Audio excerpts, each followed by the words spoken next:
আসসালামু আলাইকুম, সকলকে তিতাম এডুকেশনের পক্ষ থেকে স্বাগতম জানাচ্ছি। আমি আপনাদের সাথে আছি আলফারাত তিতাম, শিক্ষার্থী, ঢাকা বিশ্ববিদ্যালয়। চলুন আজকে আমরা একটি খুবই চমৎকার বিষয় শিখব। আজকে আমরা শিখব নাউন চেনার শর্টকাট উপায়। ঠিক আছে, আপনি দেখেই চিনে যাবেন যে এই ওয়ার্ডটি হচ্ছে নাউন। চলুন আমরা একটু শিখেন। তাহলে দেখেন, এখানে নাউনকে আমি একটা বৃত্তের মধ্যে আবদ্ধ করে দিচ্ছি। ঠিক আছে, যে নাউনকে আমরা বিভিন্ন সাইনের মাধ্যমে চিনব। তাহলে নাউনের শেষে যদি এই সকল ওয়ার্ড থাকে, যেমন শোন, তারপরে এল, ডম, হুড, তারপরে আরো আছে, অর্থাৎ নাউনের শেষে যদি বোর্ডে থাকা এই ওয়ার্ডগুলো আপনি দেখতে পান, তাহলে বুঝবেন যে সেটা হচ্ছে নাউন। যেমন আপনি দেখেন, যেমন শোন, কন্ট্রিবিউশন, তারপরে কি বলে, প্রপোজাল, ঠিক আছে, তারপরে এরকম আর কি। এরকম যদি থাকে তাহলে এগুলো নাউন হয়।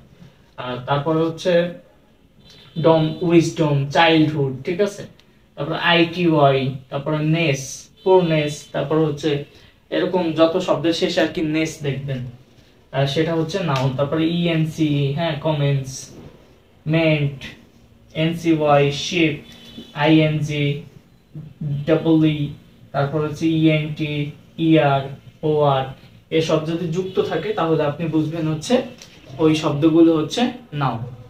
আমি একটু ভুল বলছিলাম যে মানে এল যুক্ত প্রপোজাল একটা কি নাউন।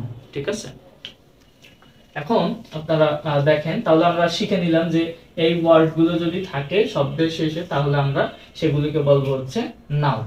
এখন একটু ব্যতিক্রম আছে, ব্যতিক্রমটা একটু খুব মনোযোগ সহকারে মনে রাখবেন। ঠিক আছে, যে এরও একটু ব্যতিক্রম আছে। ব্যতিক্রম কমেন্ট। আপনি একটু খেয়াল করে দেখবেন যে ইএনটি যুক্ত আছে, তাহলে এটা কিন্তু নাউন না। আবার এখানে শোন আছে, মেনশন, এটা কিন্তু নাউন না। আবার কমেন্ট, এখানে ইএনটি যুক্ত আছে, এই ওয়ার্ডগুলো নাউন না। তাহলে এগুলো কি? এগুলো ভার্ব। ঠিক আছে, এই ব্যতিক্রমটা একটু মাথায় রাখবেন। পার্টিকুলারলি অ্যাডমিশন ক্যান্ডিডেট যারা আছেন তারা এটা একটু মাথায় রাখবেন। ঠিক আছে, তাহলে এইভাবে যদি আপনারা খুবই শর্টকাট ওয়েতে বেসিক গ্রামার শিখতে চান, তাহলে আমার বেসিক ইংলিশ গ্রামার কোর্সে অ্যাডমিট হতে পারেন। এইচএসসি 26 ব্যাচের শিক্ষার্থীরা, তোমাদের জন্য আমার ইংলিশ ফার্স্ট পার্ট এবং সেকেন্ড পার্ট মিলিয়ে ফ্রিডম ব্যাচ চলতেছে। সো যারা ভর্তি হতে ইচ্ছুক তারা আমার এই হোয়াটসঅ্যাপ নাম্বারে যোগাযোগ করতে পারো। ধন্যবাদ সকলকে। সকলে সুস্বাস্থ্য এবং দীর্ঘায়ু কামনা করছি। তিতামস এডুকেয়ারের সঙ্গেই থাকবেন। আসসালামু আলাইকুম।